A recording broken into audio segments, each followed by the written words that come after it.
ematen duena baino errazagoa da.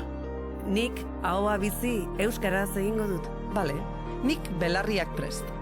Probatuko dugu Euskal Herria osoan?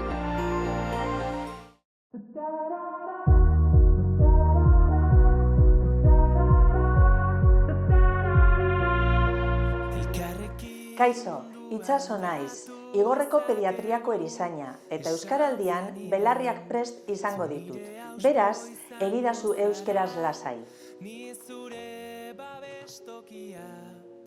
Aupa, Jose Luis naiz, anestesiologoa eta argentinarra.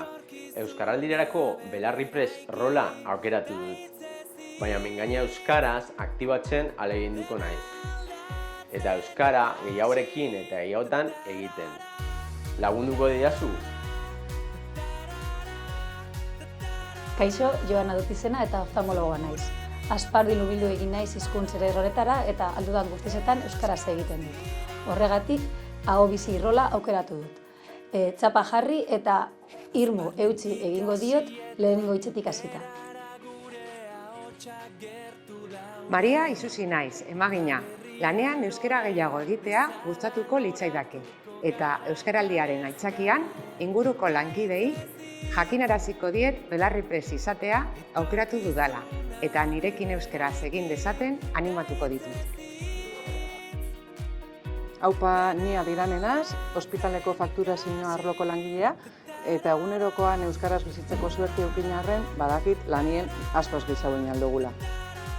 Hortaz, 11 egunez, nire inguruko langile euskaldun guztizei proposatuko dotziet euren hizkuntza ohiturak aldatzeko eta gure artien euskaraz berbaiteko. Raquel Rodríguez naiz, Kariagako pediatra. Euskaraldian, belarri prest izango banaiz ere, euskaraz gehiagotan egiteko prest nago. Horretarako, zure laguntza behar dut. Egingo al dugu elkarrekin?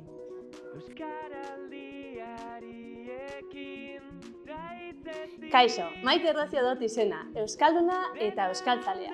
Eta euskaraldian, aho bizitzapa jantziko dut. Alandase, nirekin egizu lasai euskeraz. Uste baino errazagoa da. Kaixo, Txomi Zabal Hernandez naiz, neumologoa. Euskararen normalizazio politikak loratu bitartean, euskaraldian aho bizi moduan parte hartuko dut. Eta baita ere nire lankideak ariketan elkarrekin parte hartzera animatuko ditut. Ea guztion artean, ospitala euskararen arnasgune bilakatzen dugun. Euskaraldian belarri prest izango naiz. Beraz, euskaraz egidazu ados.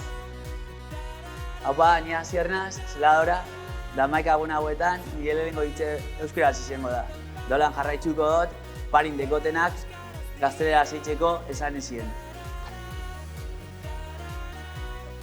Jera Sagastizabal naz, familia mediku egoiarra, eta euskeraz hitz egin arren lankidekin konpromiso hartzen dut pare batekin baita erderaz egiten da benakaz euskeraz egiteko, 11 egun hauetan, eta zuk konpromiso hartzen duzu.